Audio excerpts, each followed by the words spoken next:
Bueno, ¿de qué es la columna hoy, Fede? Bueno, faltan 4 o 5 días para votar. Dios. Jornadas cambiarias yo cuento jornadas cambiarias, es lo único que me importa. Claro, quedan 3. Sí, pero yo no contaría solo las jornadas cambiarias, porque los fines de semana pueden pasar otro tipo de cosas. Preguntarle a Martín Insaurralde de Loma de Zamora. Exacto, preguntarnos a todos cuándo nos empezamos a enterar. Un asesinato. Sí, bueno, esperemos que nada se ocurra, pero sí ya estamos todos demasiado precavidos en que esperando que algo de eso pase. No, te decía, claro, faltan muy poquitos días para elecciones, para la elección. Sabemos que yo trato acá de no hacer análisis político coyuntural porque ya lo hacen otros mucho mejor que yo. Pero estamos tan cerca de las elecciones que es medio difícil, ¿no? Hay algo, yo había preparado una cosa que iba por otro lado, pero bueno, me parecía al final medio extraterrestre no hablar de eso. Me imaginé lo siguiente, entonces, para hablar de las elecciones de otra manera. Todos estamos inevitablemente pensando qué va a pasar el domingo, qué va a votar la gente, si gana uno, gana el otro, si hay diferencias, si hay balotaje, no hay balotaje. Bien, vamos a hacer un ejercicio distinto. Vamos a suponer los 3 escenarios, porque al final los 3 en algún punto son posibles, que es que le vaya bien a Milei, que le vaya bien a Massa o que le vaya bien a Bullrich, aunque eso quiera decir cosas distintas. Y tratemos de imaginarnos dónde quedamos parados. No tanto en términos de lo que va a pasar efectivamente, qué medidas tomarán y todo eso, sino vamos a achicar un poco ese lente y tratar de pensar dónde quedamos nosotros, un nosotros que está en construcción o no sabemos por ahí bien a dónde llega ese nosotros, pero... Perdón, nosotros seres humanos, nosotros los que pensamos, los que queremos que la cosa más o menos camine bien para todos, lo que quisiéramos que se solucione, por supuesto, el tema de la inflación sin que eso se lleve de arrastre los derechos de todas y todos. Por ahí de eso sale alguna cosa que nos sirva para pensar más allá del resultado, veremos, qué sé yo. Vamos a suponer lo siguiente, si le va bien a Milei. Si le va bien a Milei, ¿qué podría hacer? O que gane en primera vuelta, el escenario más beneficioso para él, al mismo tiempo muy, muy extraño que pase, no importa. O que gane, sea el más votado, por ahí con un poco más incluso de contundencia que en las PASO, ¿no? Que sea un primer lugar. Sí, esos 6 puntos de lo que se habla, 6, 7 puntos que... Sí, o 5 o 4 diría yo. Digo, que gane, ¿no? Si gana, me parece que se dibuja un escenario ahí. ¿Qué pasaría ahí? Parece que lo que habría es un corrimiento muy fuerte de la mayoría. Insisto, de la mayoría claramente de Juntos por el Cambio, a darle gobernabilidad a ese nuevo que ganó. Sí. Porque esto puede servir para oyentes como Leandro u otros, no está de más insistir. No es que solamente Milei es un personaje muy particular con que dice cosas muy chifladas, sino que los que lo rodean, y no estoy hablando de la hermana, no estoy hablando solamente de la chica esta, ¿cómo se llama? Fátima. No, Lilia Lemoyne y eso, que son ya de un nivel de bizarrés muy importante. Ni siquiera de Marra. Ni siquiera de Marra, que estaba, digo, también es alguien que dice, bueno, este pibe no tiene ningún tipo de formación y debería estar haciendo otras cosas, ¿no? Debería estar estudiando, debería estar buscando novia. Divirtiéndose, hasta ganando guita, debería estar haciendo otras cosas, ¿no? Porque lo ves y te da eso, no es que yo digo que él tiene, sino que lo ves y te da un flaco, debería estar en su financiera, cagándose de risa. Bueno. Si vos te detenés en un personaje menos conocido que estos, pero más importante, como Alberto Vanegas Lynch, que su nombre me exime de dar cuenta de desde su pertenencia de clase, sí, ¿no? Pero habría que afinar ahí y decir, al mismo tiempo, Alberto Vanegas Lynch, que su padre y su abuelo se llamaban Alberto Vanegas Lynch. Ajá. Sí. Solamente se modifican sus sobrenombres. Le dicen Berti. Bueno. Este es Berti. Sí. Está bien. El papá tiene 80 y pico de años. El abuelo. ¿Yo te conté que hice la cátedra Vanegas Lynch en Derecho? No, no sabía. ¿No te conté? Linda, ¿no? Duré 2 días. Bueno, Se lo conté a Alfredo Zayat acá mismo. Yo en Derecho me anoté por horario. sí. Era a las 11 de la mañana y poner que me venía bien. Venegas Lynch. Sonó a bagarca, pero yo quería pasar economía. Me compré el libro todo. ¿Tienen el libro los Venegas Lynch? Sí, escrito por, ese no sé si puede ser el abuelo Es o el el padre. Es el padre, porque en realidad es el hijo. No, es que son todos hijos, por eso. No, está bien, pero es que el decía, hijo, es que el padre es hijo del abuelo. Exacto, Y por eso. se pone H también. La firma era Alberto Venegas Lynch, Hijo. H. Es el que tiene 80 años ahora. El del medio. Sí. El del medio, exacto. Duré 2 o 3 clases y me fui al grito de ustedes son todos unos locos, no puedo creer que tengan una cátedra en la Facultad de Derecho de la Universidad de Buenos Aires. Cuando le conté esto, de verdad me fui a los gritos. Cuando se lo conté a Alfredo Zayat, me dijo que ellos eran una especie de secta muy marginal en el mundo de los economistas. De Sí. hecho, no tienen cátedra en economía. Ujú. Sí la lograron en Derecho, pero en economía no tienen cátedra. Como para decirme, Sí, es eso. A eso iba. Quiero decir, todo el círculo, y él es alguien muy escuchado, y Venegas Lynch es alguien formado, no es marra, no ahorra en atún, es más sofisticado. Leyó libros, escribió libros, da clase. Bueno. Aún así, es eso que vos decís. O sea, el grupo de Milei es como si son como trotskistas, perdón, no es en contra, tómelo solamente en términos metafóricos. Son como unos trotskistas de derecha. ¿Qué quiere decir esto? Nunca gobernaron en ningún lugar del planeta. Sus experimentos son estrafalarios. Y de hecho, todo esto que vemos como de pronto, está la forma de venta de dólares. Entonces, es como, salvando las diferencias morales, pero entiéndanme, por favor, no seamos literales. Suponete que un día, por arte de magia, en Argentina, o para no tensionar, afuera de Argentina, un movimiento trotskista puro estuviera por ganar las elecciones. Y de pronto vos te preguntarías, ¿cómo es el salario de, no sé, $1.000.000 de pesos? Y vos abrís esa propuesta y es un... ¿no? Sí, sí. Entonces, porque no está hecha para convertirse en política pública. Es una especie de batalla ideológica. Ellos, el grupo SMLI, estaba desde hace años en esa batalla ideológica que era solamente correr un poco el arco de lo que se quería discutir. Entonces este trotskismo de ultraderecha es bastante, todo eso que vos decías, ¿no? Como muy... como marginal. Muy marginal. Ahora, por eso digo, lo primero que uno debería pensar es que si a Milei le va bien, lo que va a tener en principio va a ser un acompañamiento, y más que acompañamiento diría, una alimentación en todos los niveles por parte del macrismo y de gran parte de Juntos por el Cambio. Alguno no irá para ese lado, pero entre que si es el ganador y además están reforzando en las últimas horas su vinculación con Macri, lo vuelven a decir, ¿no? Insisten en eso, es que efectivamente ese gobierno va a ser esa yunta. O dicho de otra manera, sería como una segunda oportunidad del macrismo reconvertido a través del liderazgo de Milei. Porque también hay una cuestión de recursos, de capacidades, de gente. Claro, claramente por eso- Milei son una banda, se juntan en un... No es lo que estoy café. diciendo, no puedes gobernar con Berti, Lemoyne y no sé qué más. No se gobierna así. Entonces, eso va a suceder. Lo cual no quiere decir que Milei tenga que entonces moderarse. Eso yo no sé, yo no arriesgo esas hipótesis. Lo que sí es que vas a tener ese escenario donde el sistema, una parte del sistema político se quiere reacomodar alrededor de Milei. Pero al mismo tiempo va a ser la destrucción de Juntos por el Cambio, tal y como lo conocemos. tal y como lo conocemos. Con la La Alianza pregunta Radical, con la coalición cívica, con los... La pregunta por ese nosotros ahí, de cómo se reconfigura una posición a eso, es bastante difícil de ver a priori. Lo cual es difícil saliendo del obvio. Por supuesto que va a haber un montón de gente, algo cerca de la mitad, aunque Milei efectivamente gane un eventual balotaje, que va a estar en contra de esas políticas. Esas políticas pueden, o ese gobierno puede resultar exitoso o no en sus términos, pero que va a generar una gran oposición seguro.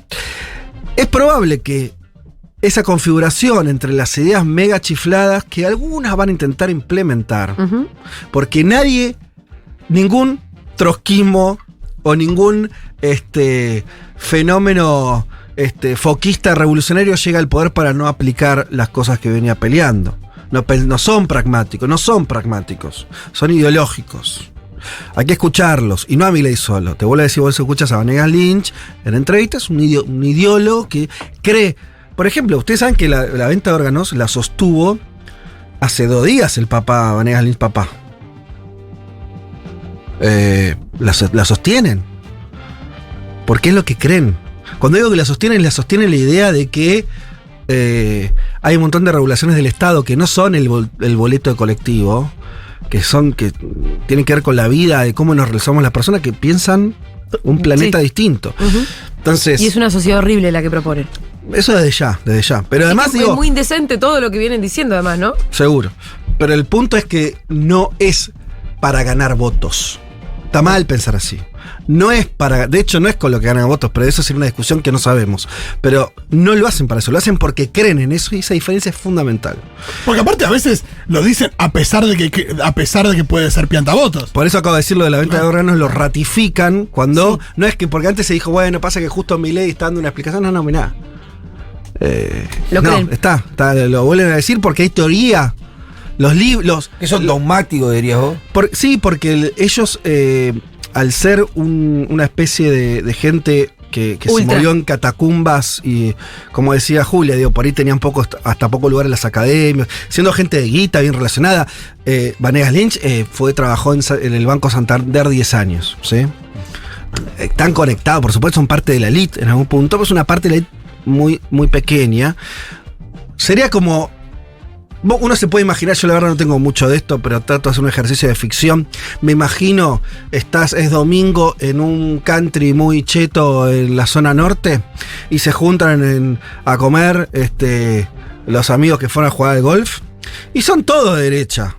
Ahora hay uno que leyó 3 libros más y cree cosas re locas, que nosotros se lo quedan mirando así. Totalmente. Pero existe esa persona, sí. Y es ese nivel de seriedad también, ¿entendés? Gente que, bueno, están por esos. Creen que están por llegar al gobierno. Bueno, entonces yo creo que van a aplicar o van a intentar aplicar alguna de esas ideas. Entonces, ese nosotros ahí, por supuesto, se va a construir un no a todo, un no a todo eso. Uh-huh. Lo que pasa es que inevitablemente nos va a llevar a discutir cosas bastante básicas o bastante limitadas. Bueno, ya lo estamos haciendo en esta campaña. Digo, cuando vos tenés que. Viene el Incucay a explicarte que en realidad no son 300.000 los cadáveres disponibles para los órganos, para los trasplantes de órganos necesarios. Bueno, pues ya estás en una discusión que no habría que tener. Bueno, porque esta campaña está fijada en sus términos, en como se dice en los yanquis, el frame, el marco de esta campaña es que Milei gana. Entonces, digo, más allá de que eso no suceda, el marco de la campaña supone que el que pone la agenda es Milei, el que instala los temas es él, que hay que discutirle a él, lo cual está bien, porque salió primero. Entonces, pero por eso te digo, es lógico que la campaña se parezca mucho a lo que sería un debate post-elecciones, con ya un gobierno de Milei. Entonces digo, eso sí, se va a formar un frente anti-Milei, como lo querramos llamar, veremos qué lugar tiene el peronismo, las distintas expresiones del peronismo, la izquierda, veremos, el progresismo, pero se va a formar. El tema es que evidentemente vas a estar discutiendo este tipo de cosas, lo cual va a impedir, va a ser un problema,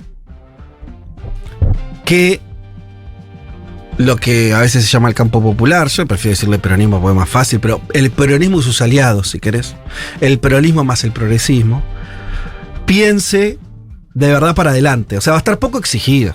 O sea, si vos tenés que discutir el Incucay, no vas a discutir otros temas. Sí. No vas a discutir qué tipo de industrialización necesita la Argentina, ¿no? Porque las dos cosas no puedes discutir al mismo tiempo. Si estás discutiendo, no sé, ahora los palestinos, no están discutiendo si los pueden bombardear un hospital o no, no están discutiendo si tienen que tener derecho a un Estado. ¿Se entiende? O sea, entonces, bueno, me parece que vamos a ese lugar en el caso de Milei.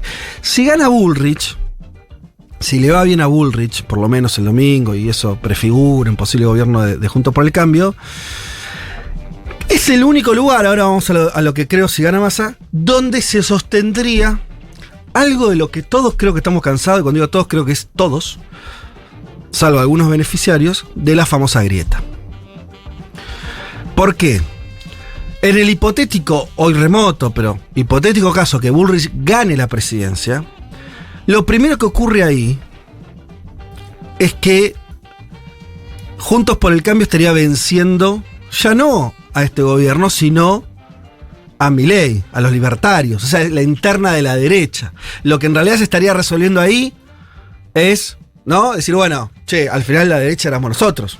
Claro. ¿Sí? Entonces volverías a un escenario el que teníamos hace unos años, hace 2, 3 años, no mucho, donde seguramente también con acompañamiento de parte de algunos de los que de verdad les guste la política, que deben ser pocos de La Libertad Avanza, se sumarán un poco ahí, veremos, pero seguro va a haber un juego ahí en términos del Congreso, esos diputados, algo ahí va a suceder. Es más, ya Bullrich tomó, y Juntos por el Cambio, parte de la agenda, ¿no? De Milei, parte, no toda, pero esta idea de correrse todavía más a la derecha, que es lo que quiere Macri, ¿no? Macri, en su fantasía de exculpar culpas por lo que fue su gobierno que enterró a su fuerza política, sería tener una segunda chance.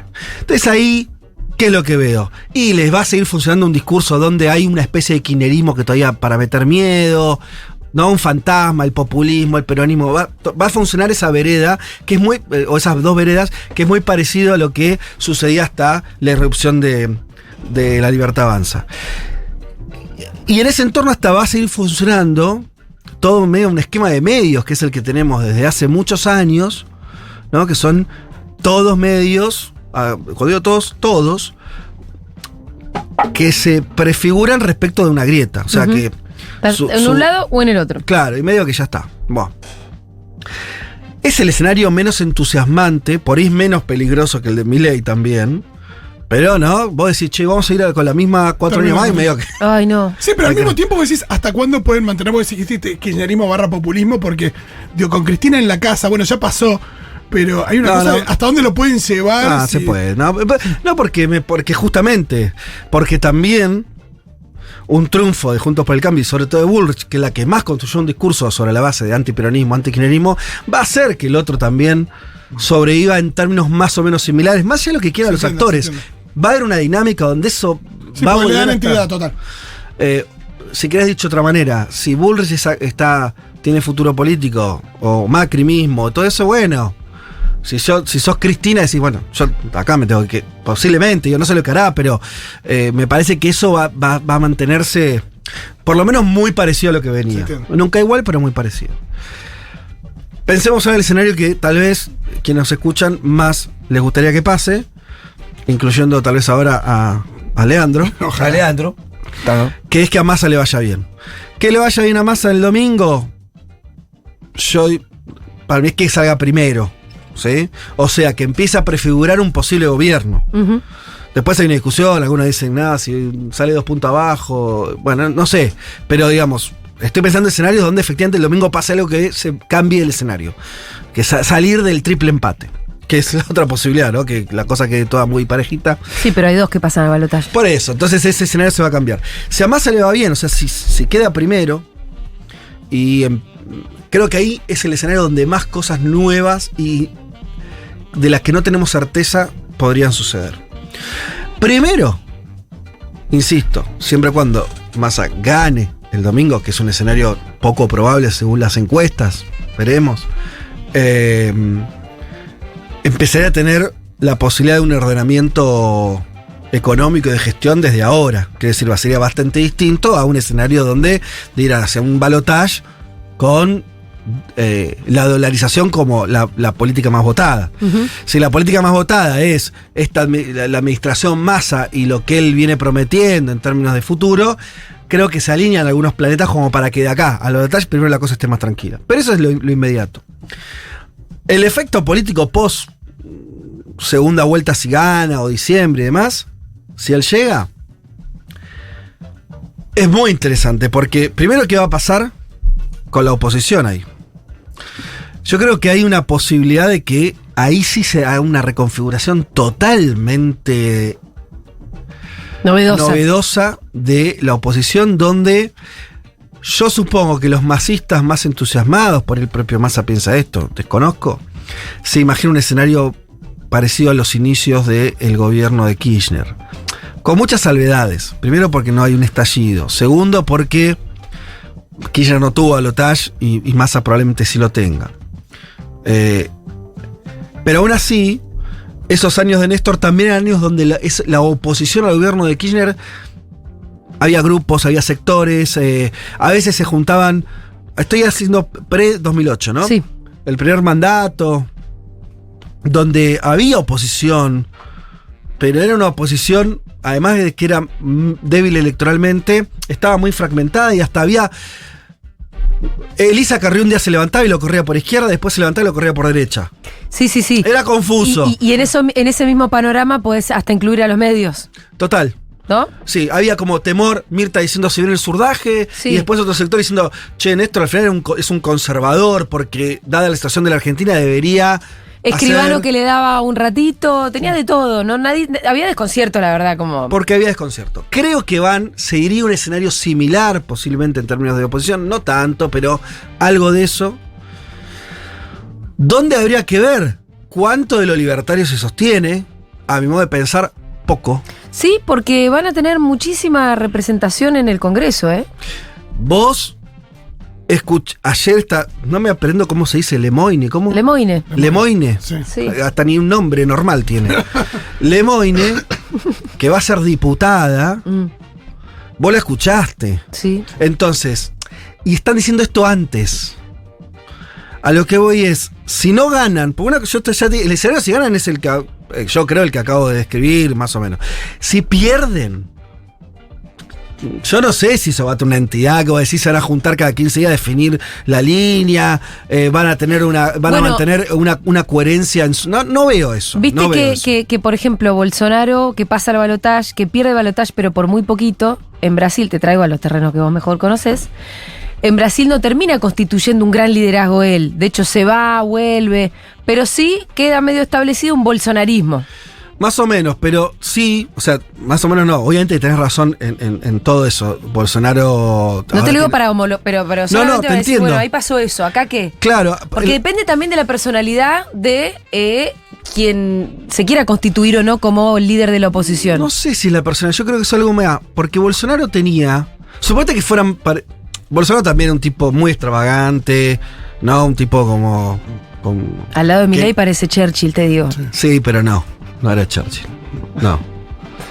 Señor más normal. No, alguien que hace campaña, o sea, hacer campaña en un país como Brasil, proponiendo que la gente se arme como respuesta, es alguien que... acá estamos hablando de Vanegas Lynch como un excéntrico. Uh-huh. ¿Cómo se dice? El referente intelectual de Bolsonaro es Olavo de Carvalho, un tipo que falleció hace poquito, que era alguien que decía que Newton estaba loco. ¿No creía en la fuerza de gravedad? Es alguien que decía que que proponía, estaba por supuesto en contra del cambio climático, también en contra del el COVID era una falsedad. No, estamos, o sea, gente que está tocada, ¿eh? Ajá, en todos lados. Ahora, no veo la diferencia, ¿dónde la veo? A ver.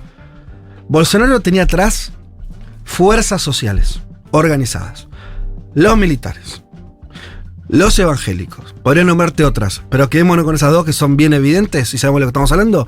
No es que solamente lo votaban esos sectores tienen su propia organización, sus canales de construcción política. ¿Cuáles son los de Milei? Los chicos de la compu, que están con la compu y el Bitcoin. ¿Entendés que más complejo? Lemoine, ¿qué representa? Es un poco más... Entonces yo no veo ahí una masa formada... ¿No hay una juventud de libertarias? Sí, las hay, pero ¿cuál es el sustento donde eso va a sostenerse en una situación de derrota? Las derrotas son duras para cualquiera. Ahora, si no tenés donde apalancarte, si no tenés el lugar para que... Porque vos perdés y te vienen a buscar todo para ir juntos para el cambio y decir, che, estoy diputado, vení, respondeme a mí que el otro no existe más. Massa va a decir, che, vos, ¿cómo podemos hablar? Pues no me querés votar esta ley. Y empezás a desarmar eso. Entonces yo no veo, por ahí me equivoco, por supuesto, pero no la fortaleza de eso. Ahora, lo que nos faltaba hablar de ese escenario de Massa yéndole bien es qué pasaba con ese nosotros. Y ahí es donde veo lo más interesante. Porque a diferencia de los otros escenarios, yo creo que para ese nosotros el escenario más exigido va a ser si gana Massa. Porque ahí podés pensar a futuro. Porque estás obligado a pensar en futuro, que es bastante distinto. No tenés que discutir estas cosas básicas de si se puede mercantilizar los órganos o no. Ahí va a estar en primerísimo lugar, por ejemplo, ¿qué hace el peronismo con los laburantes que no tienen derecho? Porque hasta ahora sabemos que no se le encontró ni siquiera una respuesta teórica. Sí. ¿Qué hace el peronismo con los temas gruesos que para nosotros tiene la Argentina, como la educación, como el federalismo, como todo un montón de cosas, el tema de la vivienda, los alquileres? Va a ser una agenda muy complicada, pero lo interesante es que obviamente ahí voy a decir, bueno, el gobierno alguna va a resolver, seguramente va a intentar. Ahora, yo lo que me parece que no estamos viendo, porque el escenario político es este que acabamos de dibujar, es que hay una crisis muy importante, entre comillas, de este lado, respecto de qué hacer con casi todo. García Linera, que ya sabemos quién es y que estuvo dando entrevistas en los últimos días, lo estuve escuchando. Hay una entrevista, qué pena, no recuerdo ahora a ver el nombre de lo que. Sí, acá la tengo anotada, que lo hizo Iván Juliaquier, que salió en Anfibia. Sí, lo hemos sacado, Iván, más de una vez. Dice cosas muy interesantes. Linera, entre otras cosas, dice: me gusta mucho eso de las nuevas canciones, las nuevas melodías, haciendo referencia a la frase de Axel. Sí. Dice, porque nuestra generación ya dio lo que tenía que dar. El tema es que los que vienen ahora tienen que encontrar respuestas a otras preguntas. Y acá también me parece interesante. Otras preguntas. Uh-huh. No se trata solamente. Porque a veces yo entiendo que se puede malinterpretar lo de la nueva canción como, viste la idea de vos cambiás repertorio, es como, bueno, yo ya no canto, ya no soy esto, ahora soy esto otro. No es por ahí. La intención de Axel no era por ese lado. Desechar lo otro, no es ese. No, pero sí dar cuenta que si toda esta fuerza social que ahora encabeza Massa logra ganar, primero vendría una lluvia de gente a estudiar a la Argentina. ¿Qué pasó, no? Porque sería el caso estrambótico. Sí. Pero yo a eso no le tengo miedo. ¿Por qué? Porque reafirmaría algo que yo creo profundamente, que la Argentina es un país excepcional en los dos sentidos del término. Por lo bueno y por lo singular. Es mentira. A mí me enoja cuando viste, dicen, pero si no hay inflación en otros países, ¿por qué acá sí? Y bueno. Pero es que la historia argentina es muy singular. Sí. Muy, muy, muy, muy particular. Entonces, a lo que iba con eso es, si gana Massa, todos esos problemas, que son problemas que habría que, este es lo interesante, que ese primer kirchnerismo, los años de Cristina, no tenían que responder. En parte porque algunos problemas no existían, y en parte porque la agenda de la salida de aquella crisis del 2001 era otra. Entonces, tenía sentido que hasta el 2010... la preocupación fuera incluir a todos en el mercado. Che, vuelvan a laburar. Vamos había desempleo y no había industria, ponele. Claro. Vamos a hacer industria y la gente que tenga trabajo. Después vemos. Bueno, ahora ya está. Hace rato que ya está. Y ahora la pregunta es, che, la gente tiene trabajo y es pobre. ¿Cómo hacemos eso? Y eso, el problema que es, como es una pregunta distinta, por supuesto que las respuestas de aquellos años no te van a servir. No porque estuvieran mal esas respuestas, sino porque es otra pregunta. Desde eso tenemos 50. Otra cosa que se acerca más a nuestro público, o que pueden tocarlos de distinta manera, es ¿cómo se va a parar el peronismo y el progresismo de cara a los triunfos que consiguieron estos años, que fueron pocos, pero algunos estuvieron? ¿Cuál es la famosa agenda de las mujeres de acá en más? Y yo no sé cuál es. Yo no sé si está tan armada. Sí, más habla de la paridad salarial, por ejemplo. Está bien, pero me parece que es materia todavía de debate. Quiero decir, ¿será eso? ¿Será otra? No lo desconozco ahora. El reparto de las tareas de cuidado también habló de eso y eso me parece que es una agenda re importante. Seguro. Pero lo que voy es, lo interesante es que no lo sabemos. Lo interesante es que eso no está dicho. Lo interesante es que eso va a depender de la política, de los que hacen política, de los que se involucran, de los que discutan. Hay una cosa ahora, que paja que... Solo en el escenario donde Massa gana, es que esa agenda va a estar habilitada. Porque si no, nos vamos a poner a discutir si tiene sentido o no que los hombres estén amparados legalmente para no reconocer una paternidad. O sea, tener que discutir eso. Discutir para abajo. Si es necesario el CONICET o no. Sí, exacto. Toda esa cosa. El Inca está bien, lo sacamos. ¿Qué hacemos con el Ministerio de Salud? ¿Lo hacemos secretaría, dirección o hacemos una oficina en el fondo? Por más que parezca improbable, a todos los que les interesa la política y hasta tienen un nivel de involucramiento y demás, por más que parezca improbable el triunfo hoy de Massa o que haya un gobierno, para decirlo más claramente, de Massa a partir de diciembre, yo dejaría una ventanita abierta al qué pasa si. Porque no vaya a ser cosa, y en realidad yo creo que es probable que pase esto, que gane Massa y no sepamos qué hacer. Te quiero ver ahí. Y no estoy hablando de Massa, porque la gran novedad acá es que de Massa uno puede esperar, en el caso que gane, que la rompa, que más o menos, que sea un mal gobierno, porque la verdad, hasta que no gobierna no sabes. Pero nadie espera, me parece, que Massa sea Cristina en este sentido. Alguien que decide ponerse a la izquierda incluso de su propia militancia, de su partido, de su base electoral. No esperamos, creo que no sería muy lógico esperar eso, ¿no? Vas a esperar otras cosas de él. Creatividad sí, pero sí que pueda oler. ¿Cuáles son las demandas de la época? ¿Cuáles son las demandas de su fuerza, no? Pero te digo una intuición. ¿Y de la época? Te digo una intuición que tengo. A ver. Me parece que puede ser un gobierno. El mejor gobierno que yo me puedo imaginar es un gobierno que tendrá a ver, que la agenda va a ser económica, chicos. Que Massa lo que tiene que hacer es arreglar la cuestión del dólar. Lo que le decías a Leandro antes, ¿no? Sí, digo, eso es evidente que va a ir por ahí. Y ahí estaremos viendo la expertise de él. No se va a armar una asamblea a ver qué hacemos con el dólar.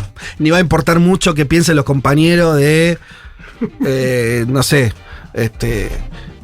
de un pueblo en Neuquén, ¿no? Digo, parece que la cosa van a tomar un rumbo. Después la pegarán o no la pegarán. Ahora, sí me imagino que va a ser un gobierno donde algunas cosas las va a tener claras y otras en que va a ser más o menos permeable, por esto de leer los tiempos, de qué logre o no logre imponer o proponer el movimiento popular, las distintas expresiones de nuestra sociedad. Sí. Y ahí es donde sería trágico no tener nada para decir. Entonces yo digo, ahora los tiempos son electorales y todo eso, me parece que si se da este improbable caso, tratemos de empezar a estar preparados a ver y hacer un ejercicio, aunque sea hipotético, de por dónde va a venir esa discusión, porque sería muy, muy malo no tener propuestas de avanzada o propuestas que corran. Lo mejor de la experiencia que yo tomaría de los libertarios es esa capacidad que tuvieron de correr la agenda. De correr. ¿Eso cómo lo hicieron? Lo hicieron a partir de no ponerse a pensar si sus ideas garpaban o no garpaban, a quién enojaban o a quién no, sino diciendo, che, me parece que esto es algo nuevo, bueno, es algo que puede inaugurar una discusión de otra manera. Entonces, ya lo dijimos acá en otros lugares, pero lo repito, digo, la cuestión de qué hacer con el mundo del trabajo, me parece que es algo que no, yo al menos quisiera que eso tenga una respuesta múltiple, que no la salde el ministro de Trabajo de Massa, que no sé quién va a ser, que sea algo que tenga que ver con una discusión que haya también por abajo. Yo estoy eligiendo creer, creo que no tengo medio otra, que este oportunismo que se habla de Massa, este panquequismo, la palabra que saltó el otro día. Él dice capacidad de diálogo, Fito. Claro, estoy tratando, queriendo creer que justamente ese oportunismo también tenga que ver con oler los tiempos, con oler ciertas demandas y decir, bueno, esto también me conviene, ¿no? Pero el tema es cuáles son los tiempos. Claro, es que no existen los tiempos. No. Vivimos en un momento histórico donde no está claro eso. Eso también lo distinto a otras épocas, donde había una corriente más progresista, una corriente decididamente pro mercado y más conservadora.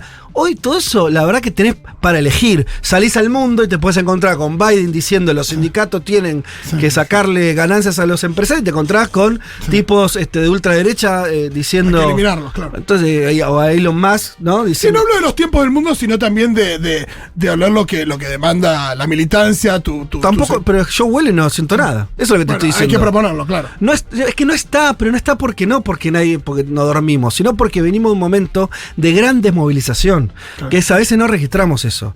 Después... Y muy traumático, digo, cuando vos estás todo el tiempo pensando en cómo llegar a fin de mes, la verdad que es difícil ponerse a demandar otro tipo de cosas. A nosotros nos pasaba claramente, nosotros logramos modificar el concepto de urbanización por integración urbana ahí en 2000, que fue 2012, 2010, 2008 con los curavilleros, en donde estaba parada la olla en casa, donde las cosas iban bien, donde inclusive algunos planificaban sus vacaciones, nos permitíamos juntarnos para, urbanización no, reintegración urbana. Hoy querés juntar 3 vecinos para discutir, se sacan cagando, piensan que comer, que me rompe la bola con la urbanización. Sí, pero las discusiones llegan también en algún momento. Quiere decir, es lo que decíamos, está bien, en algún momento este escenario macroeconómico se modificará. Y al segundo va a emerger todo eso. Sí. Al segundo. Sí, apenas para la olla, ya el vecino dice, quiero urbanización. Y bueno. Pero hay que parar la olla. Y ahí me parece que todos estamos en una obligación. Y lo último que digo con respecto a eso es, y también me parece muy interesante, creo que se termina la grieta que conocíamos. La grieta. Sí, yo creo que los más incómodos con un triunfo de Milei o de Massa, pero sobre todo de Massa, es que reconfiguraría ese escenario en el que algunos están muy cómodos. Pensando en que, ya está, cuando digo la grieta, pensémoslo en términos de medios, ¿no? Sí. Que se manejan, son como una expresión grotesca de eso, ¿no? De una grieta que existe en la sociedad. Pero esta idea de